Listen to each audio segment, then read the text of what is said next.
Site پہ موزم فخر میں خوش آمدید۔ وفاقی کابینہ کے 5 اہم اراکین، وفاقی کابینہ کے 5 اہم اراکین محض ایک یقین دہانی پر وفاقی کابینہ کو چھوڑنے پر نہ صرف آمادہ ہو گئے بلکہ عمران خان کی جماعت کے خلاف الیکشن لڑنے پر بھی آمادہ ہو گئے، اور اس کے ساتھ ساتھ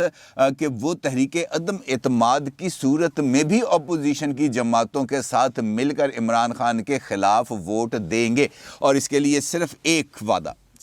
وعدہ ہے جو مانگ لیا گیا۔ اہم ترین اعلان سامنے آ گیا۔ سوال یہ پیدا ہوتا ہے کہ اس وقت جب عمران خان صاحب کے اپنے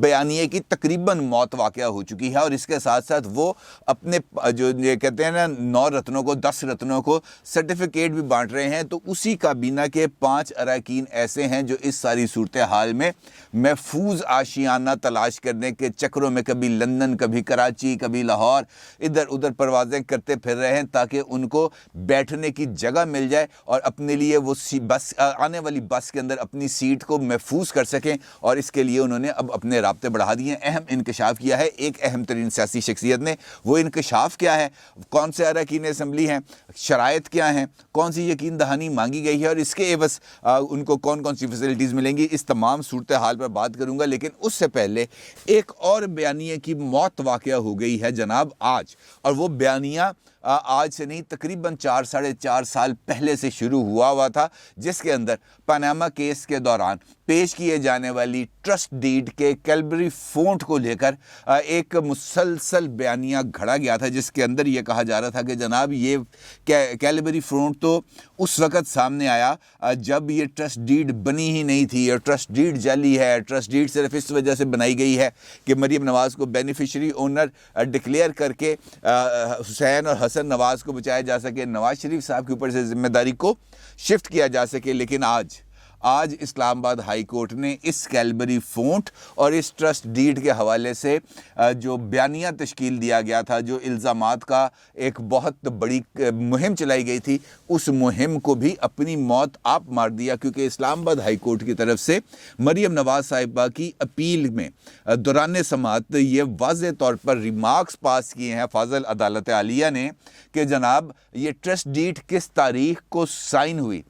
یہ ڈاکومنٹ پیش کرنے سے پہلے سائن ہوئی یا ڈاکومنٹ پیش کرنے کے بعد سائن ہوئی، یہ فونٹ اس وقت ایجاد ہوا تھا یا فونٹ اس وقت ایجاد نہیں ہوا تھا، اس معاملے کا عدالت کی کارروائی سے کسی قسم کا کوئی تعلق نہیں۔ اگر جو ٹرسٹ ڈیڈ سائن کرنے والے تینوں افراد ہیں، یعنی شریف فیملی میں نواز شریف صاحب کے دونوں صاحبزادے اور بینیفیشری اونر مریم نواز صاحبہ، اگر یہ تینوں اس بات پر متفق ہیں، اگر یہ بات مانتے ہیں کہ اس ٹرسٹ ڈیڈ پر کیے گئے دستخط اصلی ہیں، تو پھر اس ٹرسٹ ڈیڈ کے جعلی قرار پانے کا کسی قسم کا کوئی سوال ہی پیدا نہیں ہوتا۔ اس کے ساتھ جب عدالت نے نیب سے یہ پوچھا کہ جناب آپ یہ بتائیں کہ اس حوالے سے مریم صاحبہ کی طرف سے ان فلیٹس کے حوالے سے اور ایون فیل اپارٹمنٹس کی خریداری حسن نے کی، حسین نے کی، مریم نے کی، نواز شریف صاحب نے کی، کس نے بھی کی، اس کے حوالے سے آپ کے پاس جو ایویڈنسز ہیں وہ پیش کریں، اس کیس کا ریکارڈ پیش کریں، جس پر نیب کی طرف سے کہا گیا کہ ابھی وہ وقت نہیں آیا، یعنی اب یہ ہم مقدمے میں سماعت کے دوران اس جگہ پر نہیں پہنچے جہاں پر آ کر ہم اس مقدمے کے حوالے سے یہ والے شواہد پیش کریں۔ تو ہائی کورٹ کی طرف سے یہ کہا گیا کہ جناب اب ہم اس مقام پر پہنچ چکے ہیں، اب ہم جس جگہ پر موجود ہیں وہاں پر ہمیں یہ والا ایویڈنس چاہیے، اور نیب نے آج بھی اس ایویڈنس کو دینے سے گریز کیا۔ تو اس کا مطلب یہ ہے اس ساری صورتحال کا جو میں نے آپ سے بتائی کہ وہ جو ایویڈنس کی کہانیاں بنائی گئی تھیں، وہ جو کیلبری فونٹس کی کہانیاں بنائی گئی تھیں، وہ جو بیان بازی کی جا رہی تھی، وہ کریکٹر اسیسینیشن صرف اور صرف اس وقت اس مہم کا حصہ تھا جس کے ذریعے شریف فیملی کو اور خاص طور پر مسلم لیگ نون کو اقتدار میں آنے سے روکنا مقصود تھا، اور عمران خان صاحب کو اقتدار میں لانا مقصود تھا، اور صرف یہ تمام کے تمام بیانیے صرف اسی وجہ سے گھڑے گئے۔ اور آج اگر آپ عمران خان صاحب کی چیخیں سنیں تو آپ کو اس بات کا اندازہ ہو جائے گا کہ اصل میں معاملہ کیا ہے۔ اصل میں معاملہ، چونکہ کریڈیبلٹی کا تو سوال اٹھتا ہی نہیں عمران خان صاحب کے حوالے سے، الحمدللہ اس بارے میں تو کوئی دو رائے نہیں ہے، بات آتی ہے آپ کے لوگوں کے سامنے بیان کیے گئے بیانیے کی، لوگوں کے سامنے کھڑی کی گئی حقیقتوں کی، اور جب وہ حقیقتیں ختم ہوتی ہیں، وہ حقیقتیں ٹوٹتی ہیں، جب اصل حقائق لوگوں کے سامنے آتے ہیں، تب آپ کے پاس اس جھوٹ کے کاروبار کو آگے بڑھانے کا کوئی راستہ نظر نہیں آتا، تو پھر اس کے نتیجے میں جھنجھلاہٹ ہوتی ہے، اور یہ جھنجھلاہٹ اب ہمیں اس وقت صاف نظر آ رہی ہے۔ اور یہ جو مقدمہ اب جس لیول پر آ گیا ہے اور جس قسم کی چیزیں اس وقت سامنے آ رہی ہیں، تو اس بات کی اب کافی حد تک امید بن گئی ہے، کم از کم آج کی سماعت کی جس حوالے سے میں نے آپ کو کچھ چیزیں بتائی ہیں، کہ اگر نیب کی طرف سے کوئی ٹھوس چونکا دینے والا کنکریٹ قسم کا ایویڈنس نہیں آتا، تو اس کیس کا قائم رہنا اور مریم صاحبہ کو دی جانے والی سزا کا برقرار رہنا مجھے ممکن نظر نہیں آ رہا۔ اور اگر مریم صاحبہ کو اس مقدمے میں، اس اپیل میں اسلام آباد ہائی کورٹ کی طرف سے کلین چٹ مل جاتی ہے، تو پھر آپ سمجھ لیں کہ آگے کیا ہونے جا رہا ہے۔ پھر تو شی وڈ بی انسٹاپیبل۔ اس کے بعد یہ بات مبنی بر حقیقت ہوگی کہ she would be the next prime minister of Pakistan, اور اس معاملے میں پھر ان کو کوئی روکنے والا نہیں ہے۔ اور آج اس حوالے سے جو کانفیڈنس ہے وہ اس سماعت کے بعد ہونے والی میڈیا ٹاک میں بھی مریم صاحبہ کی طرف سے سامنے نظر آئے، کیونکہ آج عدالت کے اندر ایک تو وہ مسلسل تسبیح کرتی رہیں، پھر دوران سماعت نماز کا وقت ہوا تو انہوں نے عدالت کے اندر بیٹھے ہی نماز بھی پڑھی۔ اس دوران شاہد خاقان عباسی صاحب جب کمرہ عدالت میں داخل ہوئے تو مریم صاحبہ ان کو دیکھ کے کھڑی ہو گئیں، پھر ان کا انہوں نے استقبال کیا، پھر بالکل اپنے ساتھ والی نشست پہ بٹھایا۔ کہنے کا مطلب یہ کہ آج کمرہ عدالت کے اندر بھی ان کی باڈی لینگویج بہت زیادہ پرسکون، بہت زیادہ کمفرٹیبل اور بہت زیادہ پر اعتماد تھی، اور آج میڈیا ٹاک کے دوران بھی ان کی جو باڈی لینگویج تھی اور جو ان کا انداز بیان تھا وہ بڑے، جیسے ہم کہتے ہیں نا، چیزیں لے کے اور بڑے مزے لے کے گفتگو کرنے والا، اس قسم کی ان کی صورتحال تھی۔ عدم اعتماد کے حوالے سے بات کی انہوں نے، کیونکہ اس وقت یہ ٹاک آف دا ٹاؤن بھی ہے، ہاٹ ٹاپک بھی ہے، لوگ اس کے اوپر بات کرتے بھی ہیں، بات سنتے بھی ہیں۔ مریم صاحبہ کے اس بارے میں یہ کہنا ہے کہ عدم اعتماد اس وقت عوام کی طرف سے ہو گیا ہے اس حکومت پر، اور وہ جو ماحول بن گیا ہے اس ماحول سے اب باہر نکلنا کسی بھی سیاسی جماعت کے لیے ممکن نہیں ہے۔ اب اگر کوئی بھی جماعت اس ماحول سے جو اب عوام کی طرف سے عدم اعتماد کا بن گیا ہے اس سے پیچھے ہٹتی ہے، اس موقع کے مطابق عمل نہیں کرتی، تو پھر اس کو بھی عمران خان کی طرح عوام کو جواب دینا ہوگا، اور ہم یہ نہیں چاہتے کہ ہم اس معاملے پر عوام کو جواب دہی دیں۔ مریم صاحبہ کا یہ بھی کہنا تھا کہ نواز شریف صاحب نہیں چاہتے تھے پہلے کہ ان ہاؤس چینج کے آپشن کو اڈاپٹ کیا جائے، لیکن اب وہ بھی اس بات پر راضی ہو گئے ہیں کہ ان ہاؤس چینج کو لایا جائے۔ ان کا یہ کہنا تھا کہ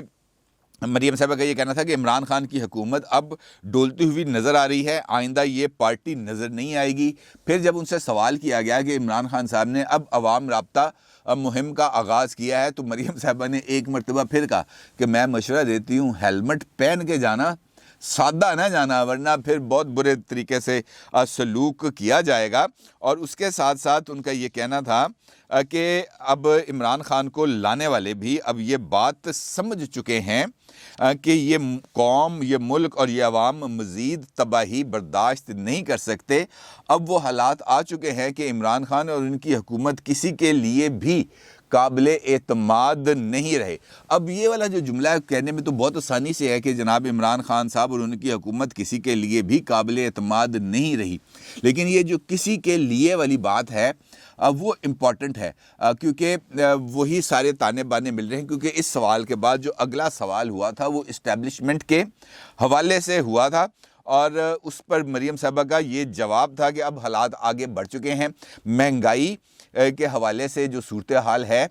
وہ اب قابو سے باہر ہو چکی ہے۔ ہمارے سپاہی، عوام کی بات تو سب کے سامنے، لیکن ہمارے سپاہی اور فوجی بھائیوں کو بھی مہنگائی نے شدید متاثر کیا ہے، وہ اپنی ذمہ داریاں ادا کریں کہ بنیادی ضروریات کو دیکھیں۔ اب عوام کا اشارہ سیاسی جماعتوں کے علاوہ تمام اداروں کو دیکھنا ہوگا، یعنی انہوں نے اسٹیبلشمنٹ پر آج ایک مرتبہ پھر تنقید کرنے سے گریز کیا، اور انہوں نے جو اپنی رائے دی ہے وہ تحریک عدم اعتماد کے حق میں دی ہے۔ اب سوال یہ پیدا ہوتا ہے کہ یہ تحریک عدم اعتماد مرحلہ وار ہوگی یا ایک مرتبہ فائنل حملہ، ایک ہی حملہ کیا جائے گا اور وہ مرکز پہ کیا جائے گا، کیونکہ 3 قسم کی اس وقت جو باتیں ہیں مختلف ذرائع سے وہ مجھے میرے علم میں آئی ہیں۔ ایک تو پہلے بات یہ کہی جا رہی ہے کہ نیشنل اسمبلی کے میں اسپیکر اسد کیسر کے خلاف تحریک عدم اعتماد پیش کر دی جائے۔ دوسرا آپشن یہ ہے کہ جناب پنجاب میں عثمان بزدار صاحب کے خلاف تحریک عدم اعتماد پیش کی جائے اور یہاں پر ایک نیا چیف منسٹر لایا جائے۔ اس معاملے میں مسلم لیگ نون یہ سمجھتی ہے کہ حمزہ شہباز صاحب یا مجتبیٰ شجاع الرحمان، ان دونوں میں سے کسی ایک شخصیت کو چیف منسٹر پنجاب بنایا جائے۔ آصف علی زرداری صاحب اور پیپلز پارٹی کا یہ خیال ہے کہ ہمیں پرویز الہی کو چیف منسٹر پنجاب بنانا چاہیے، اور اس معاملے پر اب حتمی نیگوسیشنز ہونی ہے۔ مولانا فضل الرحمان کی بھی ملاقات متوقع ہے چودھری پرویز الہی صاحب سے، اور شہباز شریف صاحب کی بھی ملاقات متوقع ہے۔ تو اس کا مطلب یہ ہے کہ یہ پولیٹیکل ڈیولپمنٹ سب آگے کی طرف جا رہی ہے۔ تیسرا آپشن جو اس وقت اپوزیشن جماعتوں کے زیر غور ہے کہ ڈائریکٹ ہی ایک ہی حلہ بولا جائے اور مرکز میں عمران خان صاحب کی حکومت کو ہٹایا جائے۔ جب عمران خان صاحب ہٹ جائیں گے تو پھر اس کے بعد نیچے پنجاب کے اندر جو تحریک عدم اعتماد ہے اس کے لیے راہ خود بخود ہموار ہو جائے گی، بلکہ یہاں پر اس قدر دباؤ بڑھ جائے گا کہ خود ہی جو عثمان بزدار صاحب ہیں وہ گھر چلے جائیں گے اور ان کے پاس اس کے علاوہ اور کوئی آپشن نہیں ہوگا۔ اب دیکھنا یہ ہے کہ اپوزیشن جماعتیں کل پی ڈی ایم کا سربراہ اجلاس ہے، اس کے اندر کون سا موقف اور کون سا لاہ عمل اختیار کرتی ہیں۔ اب یہ لاہ عمل سامنے آنا کچھ زیادہ دور کی بات نہیں ہے۔ اسی سارے سینیریو کے اندر فواد چودھری صاحب کو جب یہ اطلاعات آ رہی ہیں کہ جناب حکمران جماعت میں سے بہت سارے اراکین اپوزیشن سے رابطوں میں بھی ہیں اور اپوزیشن کی جماعتوں سے میں شمولیت بھی چاہتے ہیں، اگلے الیکشن کے لیے اپنی پوزیشن کو، اپنی سیٹ کو برقرار رکھنا چاہتے ہیں، تو فواد چودھری صاحب کی طرف سے ایک بیان سامنے آیا جس میں ان کا یہ کہنا تھا کہ عمران خان کو چھوڑنے والے سیاسی طور پر صفر ہو جائیں گے اور ان کی کوئی حیثیت رہ نہیں جائے گی۔ تو اس کا مطلب یہ ہے کہ پی ٹی آئی کو اس بات کا اندازہ ہے کہ ان کی صفوں میں سے کچھ لوگ اب اس وقت دائیں بائیں جانے کے لیے تیار ہیں، اور وہ صرف عام M P As M N As نہیں ہیں بلکہ وفاقی کابینہ کے اراکین بھی ہیں، کیونکہ ماضی میں بھی ایک وفاقی وزیر کی طرف سے نواز شریف صاحب سے شاہد خاقان عباسی صاحب کے ذریعے سے رابطہ بھی کیا گیا تھا اور ان سے یہ درخواست کی گئی تھی کہ جناب اب چونکہ چودھری نثار علی خان کو آپ نے اپنی پارٹی سے نکال دیا ہے، وہ والا حلقہ فارغ ہو گیا ہے، تو جناب خاکسار کی خدمات حاصل کریں اور وہاں پر ہم آپ کو وہ والی تمام سہولیات فراہم کریں گے۔ لیکن ان صاحب کی وجہ سے، ان صاحب کے کردار کی وجہ سے نواز شریف صاحب نے ان کو پارٹی کے اندر آنے کے لیے کوئی اس حوالے سے گرین سگنل نہیں دیا۔ اب یہ اطلاعات بھی آ رہی ہیں سامنے، اور یہ بڑی اعلیٰ ترین پولیٹیکل لیڈر کی طرف سے یہ بات سامنے آئی ہے کہ حکمران جماعت کے بلکہ کابینہ کے، وفاقی کابینہ کے 5 اراکین یعنی 5 وفاقی وزراء اس وقت لندن میں نواز شریف صاحب کے ساتھ رابطے میں ہیں، اور نہ صرف رابطے میں ہیں بلکہ وہ تحریک عدم اعتماد کی صورت میں، سٹنگ کیبنٹ کے اراکین تحریک عدم اعتماد کی صورت میں عمران خان کے خلاف نہ صرف جانے کے لیے تیار ہیں بلکہ وہ اپوزیشن کو ہر ایک ایکسٹینٹ تک سپورٹ کرنے کے لیے تیار ہیں، اور اس میں ان کے لیے جو بنیادی ریکوائرمنٹ ہے وہ کچھ اور نہیں چاہتے، وہ یہ پیسے شیسے اس قسم کی کوئی چیز ان کی خواہش نہیں ہے کہ جناب بریف کیس آئیں گے یا مستقبل کے لیے ہمارے ٹھیکے پرمٹ اس قسم کے کام ہوں گے، وہ ان کا ایسی کوئی خواہش نہیں ہے۔ وہ صرف اور صرف ٹکٹ لینا چاہتے ہیں، اور اس بات کا اظہار کیا ہے مسلم لیگ نون کے سیکرٹری جنرل جناب احسن اقبال صاحب نے، جو آج ایک تقریب میں شریک تھے اور ایک مقدمے کی سماعت بھی تھی ان کی احتساب عدالت میں۔ جب وہ وہاں سے باہر نکلے تو ان کی میڈیا سے گفتگو ہوئی جس کے اندر ان کا یہ کہنا تھا کہ یہ عمران خان صاحب کے لیے اس وقت صورتحال خراب ہے، لوگ ان کو چھوڑنے کے لیے تیار ہیں۔ پھر انہوں نے 5 اراکین کا ذکر کیا، انہوں نے کہا یہ ہمارے احتساب کی جو بات کرنے والے لوگ ہیں ان کا اپنا یوم احتساب، یوم حساب بہت زیادہ قریب آ چکا ہے اور اب ان کو بھاگنے کا کوئی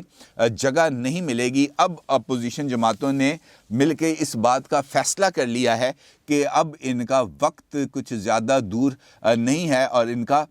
کا جو پکڑ آئی ہے وہ بہت زیادہ قریب ہے۔ تو انہوں نے جب یہ انکشاف کیا کہ 5 اراکین اسمبلی ہیں، چونکہ میڈیا ٹاک تھی، اس کی آڈیو ویڈیو بھی اویلیبل ہے،